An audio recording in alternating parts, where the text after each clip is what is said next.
مشاهدينا الأعزاء، السلام عليكم. نهاية مؤسفة لشرطي حديث التخرج بمدينة آسفي. إليكم التفاصيل.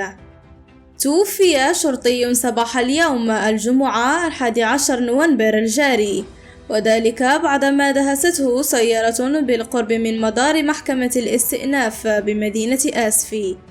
وذكرت مصادر محلية أن رجل الأمن المتوفى ينتمي لفرقة محاربة الجريمة بالمدينة وهو حديث التخرج، وكان على متن دراجته قبل أن تباغته سيارة وترديه قتيلا.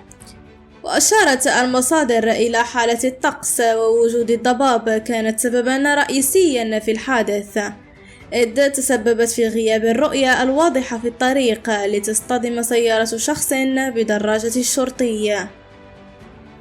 نشكركم جزيلا على تتبعكم. إلى اللقاء.